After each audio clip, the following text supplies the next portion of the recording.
Hello fellow photographers. Today we're going to be talking about shooting in RAW, what that is and if it's the best option for you, or if it's just a hype that many people believe.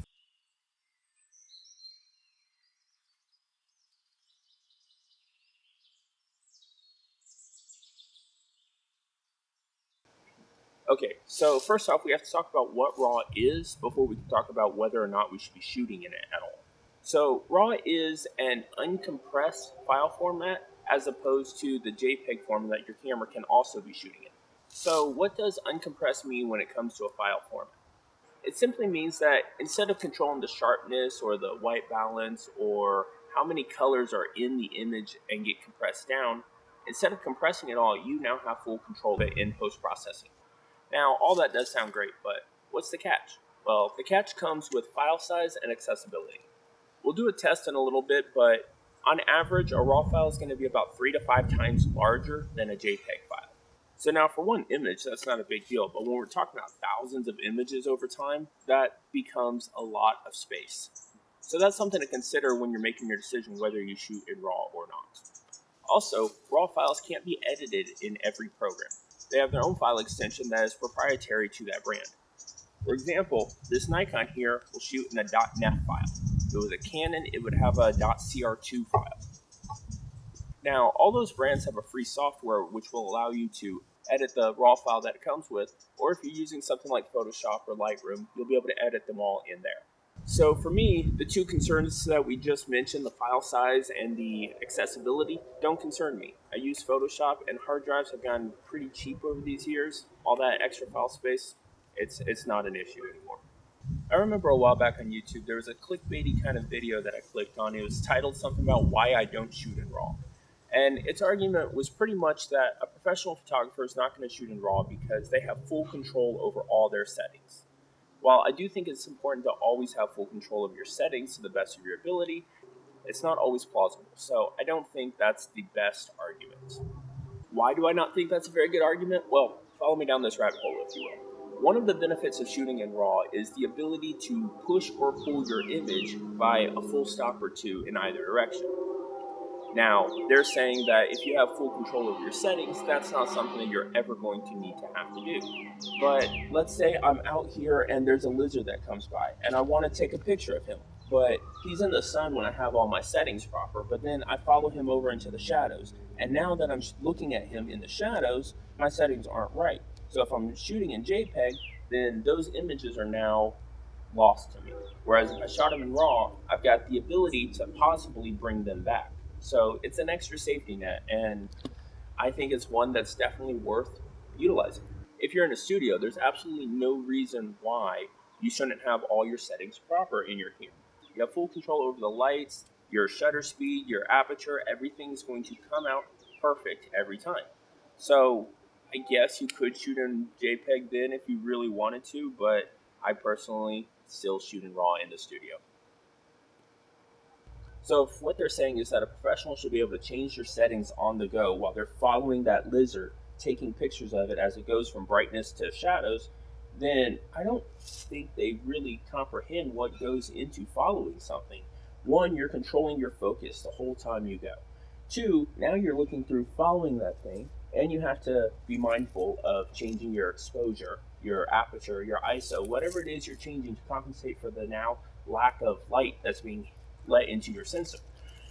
So while the light meter is directly below your image when you're looking through the viewfinder, I just don't think that adding one more task is something that you should really have to always constantly pay attention to. Now, if it drops too dramatically, then yes, you definitely need to boost that up, and that's something that you need to be mindful of then.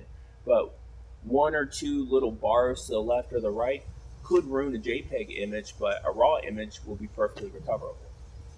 So the difference at that point is if you're shooting in JPEG and you're following that lizard into the shadows, you could possibly lose that picture in that situation, whereas in RAW, you should be able to recover it and still have a picture there.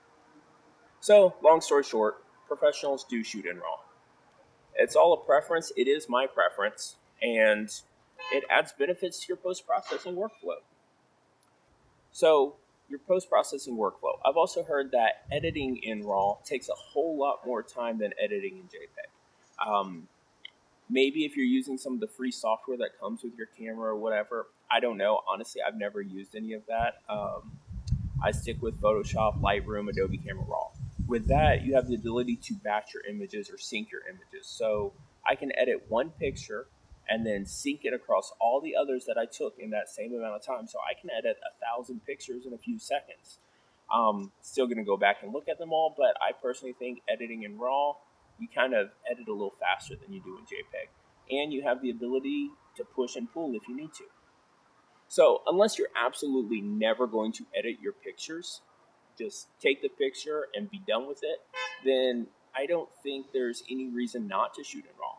I might be a little biased because I do tend to prefer it, but to me, there's no reason to shoot in JPEG.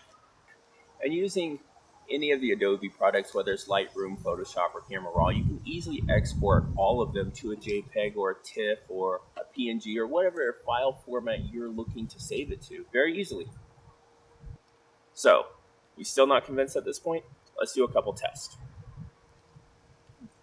First off, I'm going to get in my camera and I'm going to change it to shoot in both RAW and JPEG. You do this by, for a Nikon, going into the shooting menu and then the image quality, and NEF or RAW is how I have mine set right now. I'm going to go to JPEG plus Fine.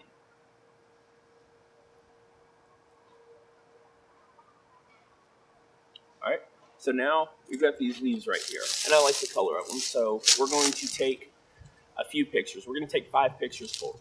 First one we're going to take is going to be properly exposed. Then we're going to underexpose it by a stop, and then underexpose it by 2 stops, and then go back and overexpose it by a stop, and overexpose it by 2 stops.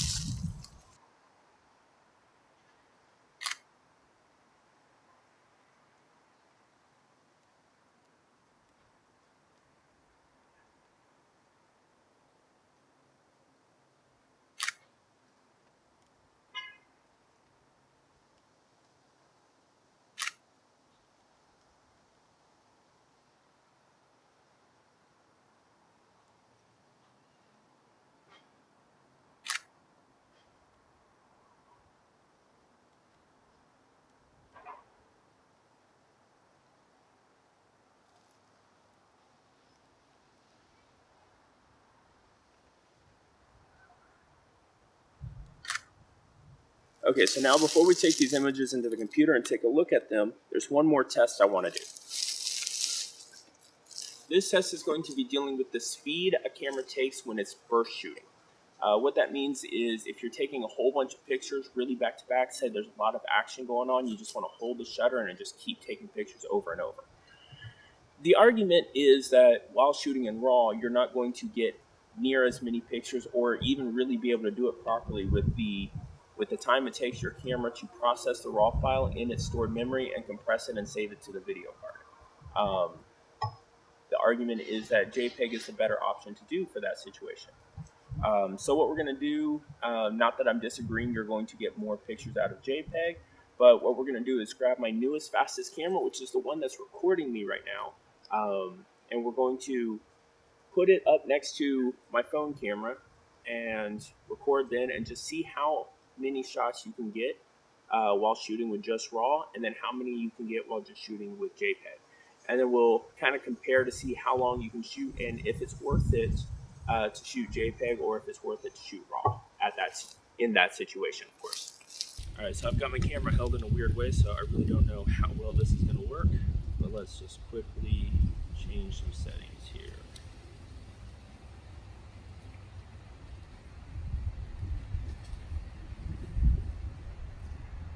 All right, so image quality, we're going to start with just RAW. I'm going to put this on continuous. I'm going to shut off autofocus, and we're just going to click and hold.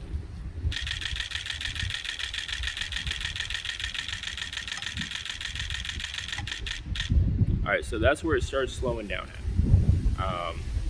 Looks like we got about, I'm not sure, maybe 40, 49 pictures.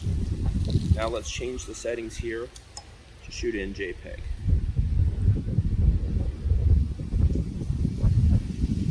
All right, give it a second to catch up, and now let's see where we go from there.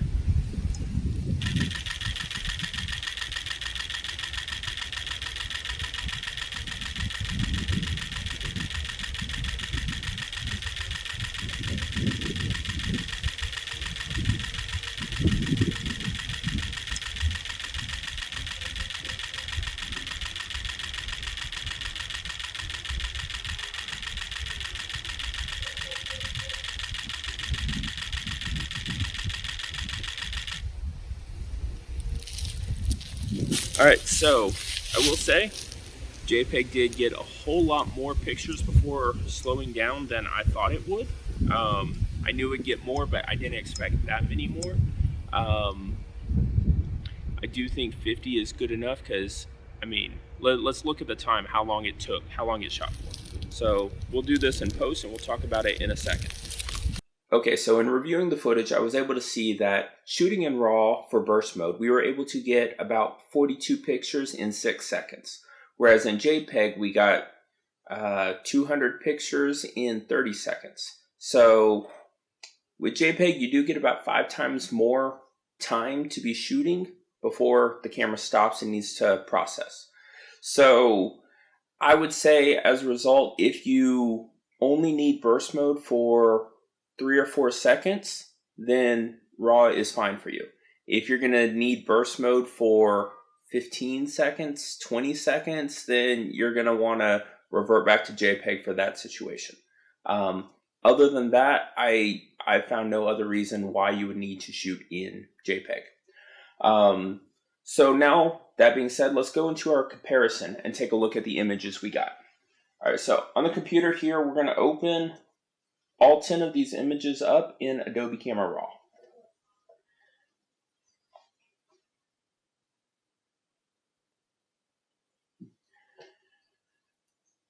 All right, so this first image here, this is of the JPEG. The second one here is of the RAW. These are the ones here that are shot properly exposed. So let's just go under, let's go through the normal stuff that I would do to edit this image. We're going to edit the RAW and then we're going to edit the JPEG the same way. So first, what I do is fix the profile of the lens. That way, if there's any kind of warpness or anything like that. And then we're going to go under basic. We're going to do the white balance to auto. I don't like that, so we're going to pull it down a little. And then I want a little more shadows in there. I want a little more whites to show up. I want less highlights. The exposure I'm happy with. I want the blacks to pop a little more. We're going to up the contrast a little more shadows. And all right, that's not bad. So now what I said earlier about you can edit a whole bunch at the same time, just gonna, well, actually I'm just gonna select them all. And I'm gonna just sync the settings. And then we're gonna check all and then press OK. So now the JPEG and the RAW should look the same. So now if you're looking at it, the RAW's got a lot more vibrance in it than the JPEG does. The JPEG's a little paler. So the JPEG just looks a little more flat. But other than that, they both look pretty decent. They both have got enough detail I can tell from this thing. Let's zoom in to 100%. Here's the JPEG. And yeah, you see the depth of field in there. You get pretty sharpness. RAW, not much difference. So I'm going to go ahead and say other than the color, when properly set, they both seem to be pretty good. I've got a little bit of a, I'm going to go ahead and say that's probably like chromatic aberration or something up there in the JPEG. Let's see if the RAW has it. Yeah, the RAW's got a little bit of it too, so I'm not too worried about that in a comparison. But they seem to be looking pretty decent. So now let's come over here to the RAW. Let's touch up the brightness on this one because this is one that we underexposed by one stop. I'll leave most of the other settings alone, and then we're just going to sync these two images so that they look the same. Alright, so now looking at the RAW and looking at the JPEG. Again, with the vibrance, the RAW's definitely got a lot more vibrance to it. JPEG's looking a little darker, but I'm not seeing any major issues with why you wouldn't want to shoot this way. A little bit of blur from the fact that the leaf was moving. But other than that, they seem to be both pretty decent. So now this one here is underexposed by 2 stops. Let's take a look at the raw and let's boost its color.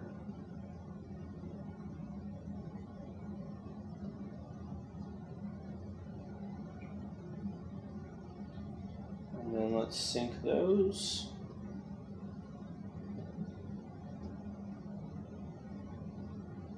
Let's see how they look.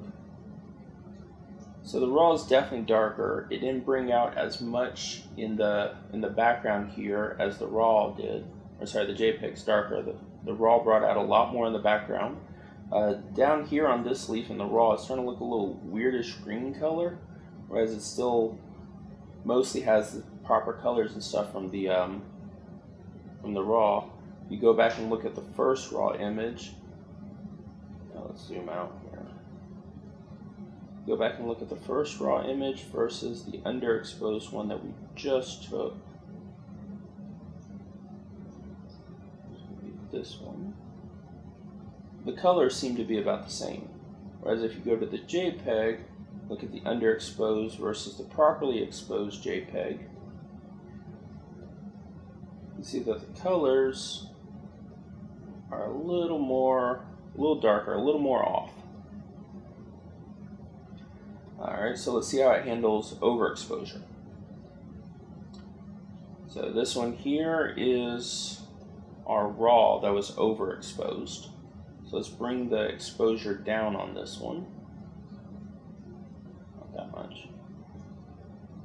And then we'll bring the shadows back down and the highlights down. And then let's sync that with, actually I'm going to sync it with all of them.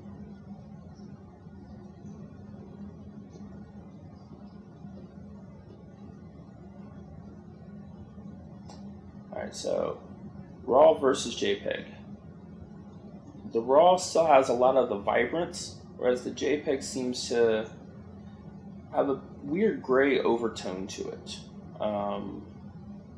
I can probably go through and fix that with like a dehaze kind of thing, but again, now you're just adding one more step that we didn't need beforehand. Let's take a look at the 2 stops overexposed. And let's bring that back down a little. And this one, if you remember while I was shooting it, that leaf kept moving on me, so this one's not even sharp. Nothing's in focus on this, but we're just going to look at colors. Alright, so the raw and the JPEG. Again, with that gray overtone, that's just the compression not being able to keep up with the changes we're making. So I would say perfectly exposed, raw and JPEG, there's really not much of a difference. Underexposed, raw and JPEG tend to be close enough, a little more vibrant in the raw. But once you get overexposed, you start getting a weird kind of gray hue in the JPEG that the RAW just doesn't seem to present. So all in all, I would say that kind of leads us to RAW is a better way to shoot, especially if you're going to be pushing or pulling anything at all. Okay, so one thing I did want to look at is looking at the different files and the file sizes. So if you look here at the file types, you'll see that I've got the JPEGs listed with their file size next to it and the RAWs right below it. If you're looking at it, on average, the JPEGs seem to be 5 times smaller than the RAW files. So yes, the RAW files are going to take up 5 times more room than a JPEG, but I think when it comes down to quality versus file size, quality is going to win. That'll be it for today, and happy shooting.